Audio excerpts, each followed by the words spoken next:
Yes. Yes. Hi, love. Bye, love. Thank you.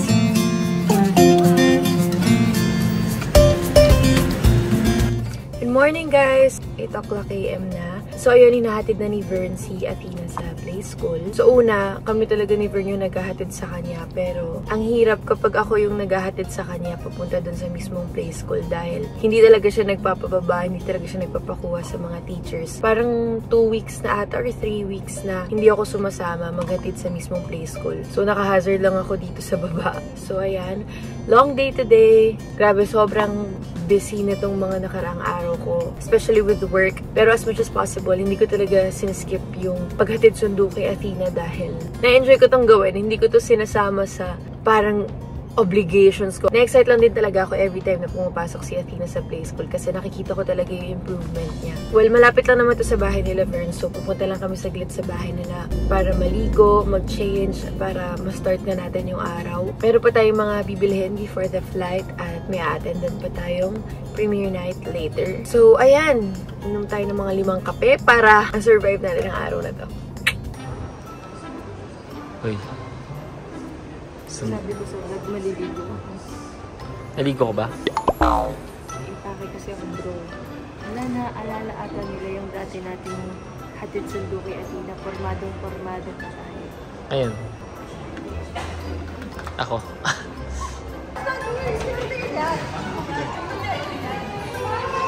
Let's go. Diba? Zero ba?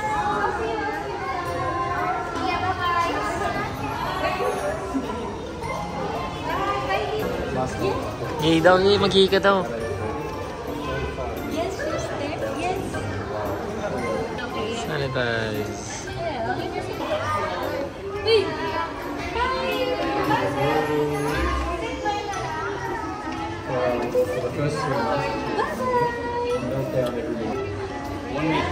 Is Daddy? The superstar and winner of Outstanding Asian Star at Seoul International Drama Awards, Catherine Bernardo! Arriba, girl! Congrats, galing! Thank you for coming! Jay! Okay lang din. Ay, sige. Kamusta yung experience mo na panood ng A Very Good Rest of Green Screen?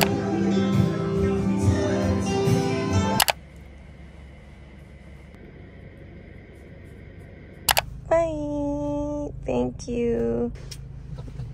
Love you.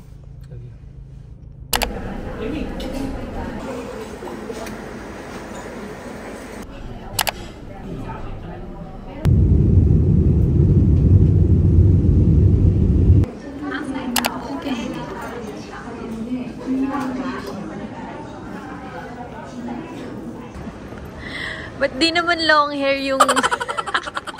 Ba't di naman long hair yung nakita ko?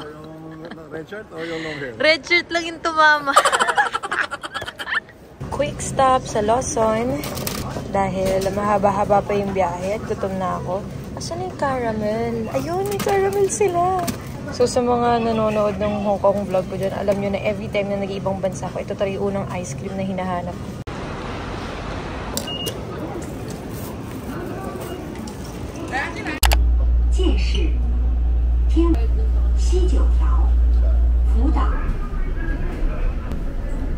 Finally, pagkatapos ng pagtitrain at paglalakad, nandito na kami sa hotel. So, dito kami nag-stay sa Quintessa Hotel dahil katapat niya lang mismo itong expo na pupuntahan namin. Hindi ko sinabi ata sa vlog, pero kaya talaga kami nandito para sa expo. Settle down lang ako at kukwentuhan ko na kayo.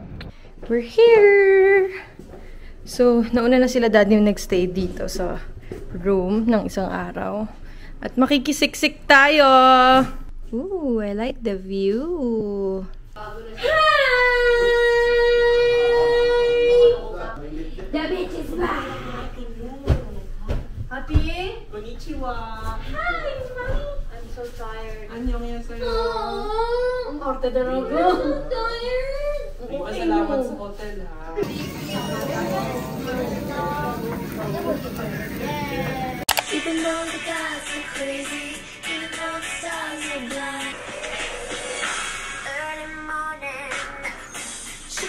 up. Cannot lie. Don't you I cannot hide. Don't say you love me. You don't even know me. Sige, nag-record na ati. Dalawang kamay. So, halos lahat pala ng finilm ko kanina na pag-get ready.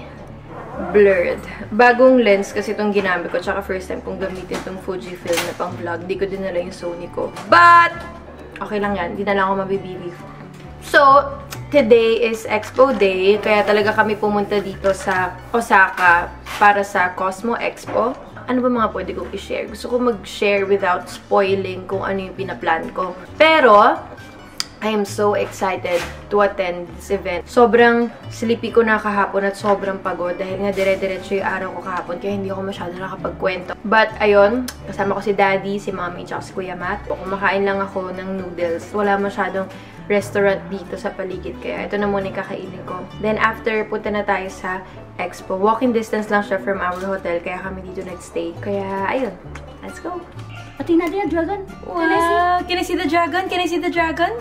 Can I see the dragon? Wow!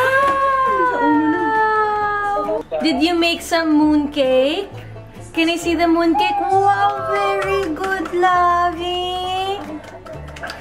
Hi, smile! Bye-bye! Love you! Bye-bye. Say bye-bye. Bye! Love you! Love you! Bye-bye! So, ayun guys, kakalabas lang namin ng hotel at ayun, ito na mismo yung venue, kaya sakto lang. Pasok na tayo sa loob. Let's go! Saan tayo papasok? Right side po.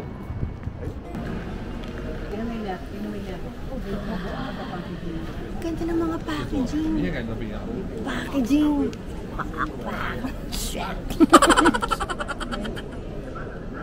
Market mo lalaki mo. Daddy, pinapakita ka ni Kuya Matt na may buhok daw siya. What about you? Lahat mabango. Huh? Ang hirap. Hindi, mahirap. Sobra.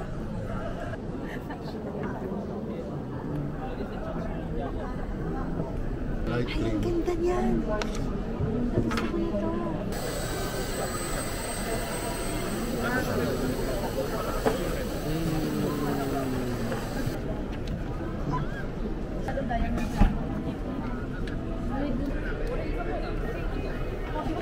Lami. Uy, Daddy. Ay, eto na yun, Dad. Dad, eto na yun. Dad, give them a favor. Right. Gawin ka nilang modo nila. Okay. First time magsasara ng kumpanya. Depende. Dahil hindi mo bepay. Depende sa dulo.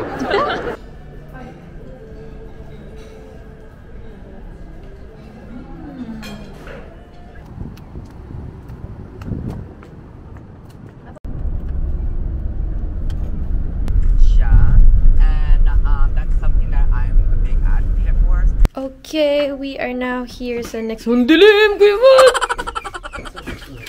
Okay. We are now here sa aming next hotel room. Nakalipat na kami. Okay, so, tapos na kami magbaba ng bag. Pupunta kaming Dotonbori para kumain-kain ng mga street foods, kineso. Ito na-try na namin before, pero gagawa ko ng content sa TikTok na rating Osaka. Number 1. Ano yun?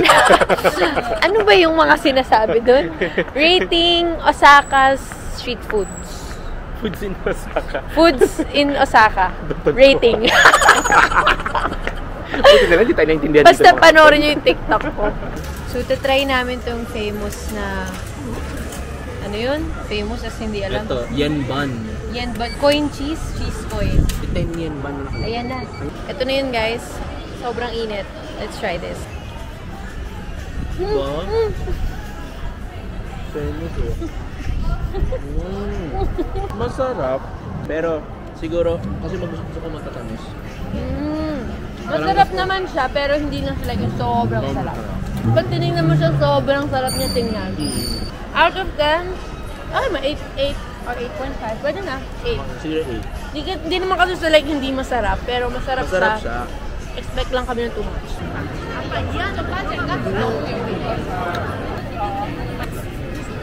Sa tingin mo, Kuya Matt, ilang kilo yung i-gain natin pag-uwi? Siguro mga 5 kilos. Yung authentic takoyaki.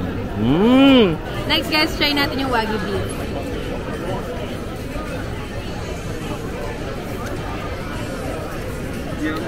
Ano man? Good. Ano yan? With leg.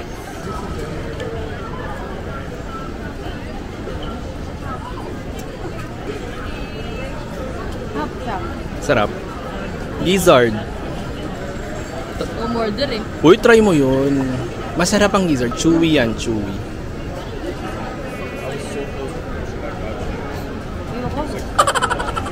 Ano to, atay?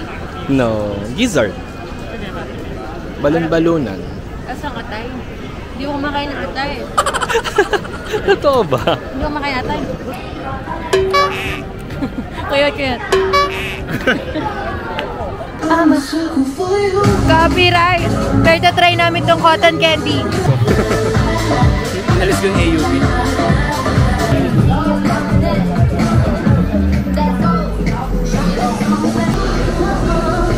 Feeling ko pares lang naman to sa mga cotton candy nang nasa sa atin. Cute lang talaga siya.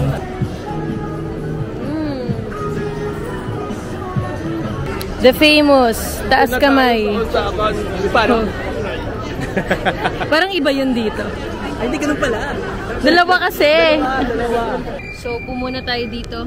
Kuya Matt. Open.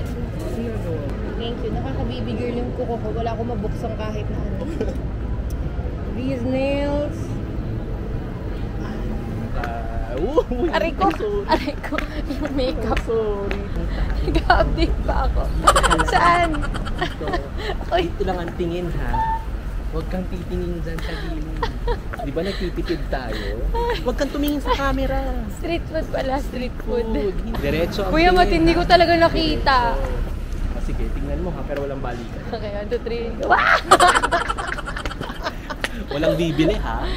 Wala. Street foods? Street Hindi yan foods. street. Candied strawberries. Thank you.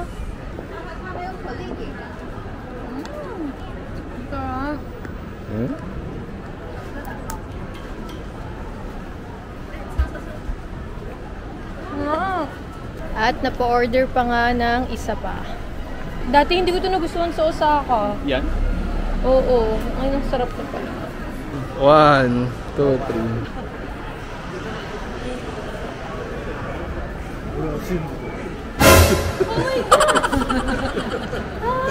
Akala ko may manyak. May kanina pa ako nakakita ng mga lasing eh.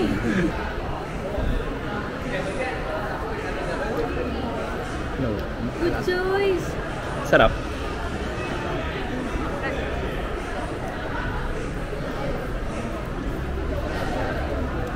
Sarap. Come on, boy! Come on! Ay! Okay lang yan. Sabi na eh. Okay, mag-dinner na tayo. Okay lang ba kayo? Okay, mag-dinner na talaga kami. Ito na yung final dinner. Sabi siguro nila, wala kain sila ng kain. Nasa Osaka kasi talaga. Pag nasa Osaka ka tapos di ka nag-food trip, anong ginagawa mo sa Osaka? Iba kayo. Ay, Pinagatang ko na. sige na, okay lang. Binaligtad ko na. Kasi,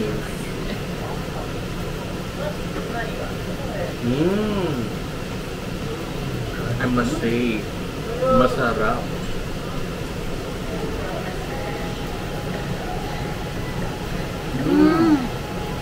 ang sarap. Ang lambot. At ang mura niya. Sarap ba? Grabe guys, nakita lang namin to sa gilid-gilid. Sa tabi-tabi. Hindi pa to yung inaay namin kasi walang tao. Okay guys, may utang ako sa inyong story time habang nagtatanggal ako ng makeup. So, lumipat kami agad ng hotel dahil dun kasi sa kabilang hotel namin, dapat hanggang 29 no? Dapat hanggang 29 lang kami doon. Pero 28 pa lang, which is kanina, lumipat na kami. Kasi intense talaga doon. Parang ghost town. As in, walang tao. Tapos, 7:30 pa lang nagko-close na yung mga restaurants. Kahit anong restaurant, siguro ang matitira lang sobrang hahanapin mo pa talaga. Actually, magkaiba kami ng hotel ni Kuya Matt. Tapos, kinuha ko talaga siya doon kasi wala, as in literal, hindi ako nag-OA ng kwento. Walang ibang naka-check-in, si Kuya Matt lang. Sobrang nakakatakot. Di ko alam kung paano ka nakatulog doon ng isang gabi, Kuya Matt. Tapos, ayun, sobrang, hindi kami mabubuhay doon kasi nga walang makainan talaga around the area. Laging sarado. Parang ang daming restaurants, pero laging sarado. Parang after Expo, parang, ayun, bounce na talaga kami doon kasi hindi talaga kami mabubuhay doon. Talagang dinisregard na namin kahit may isang night pa kami na binayaran dahil sayang naman kung di namin ma-enjoy yung Osaka. So, ayan, napaaga yung check-in namin sa hotel na to. Okay naman tong hotel na to kasi nasa mismong Dotonbori talaga siya, which is yung favorite naming pinupuntahan dito sa Osaka. Bukas, pupunta kami sa Kobe dahil binibida nila mami yung Kobe beef doon. Sobrang namiss ko tong Osaka. Natandaan niyo pa ba yung Osaka vlog ko? Actually, nandito din si Ate Meg tsaka si Kuya Robert. May sarili silang lakad dahil anniversary date nila to dito sa Japan. Kaya hinahayaan na lang namin sila magkaroon ng sarili nilang time. So, ayun. Work lang ako saglit. Tapos, tulog na tayo for tomorrow.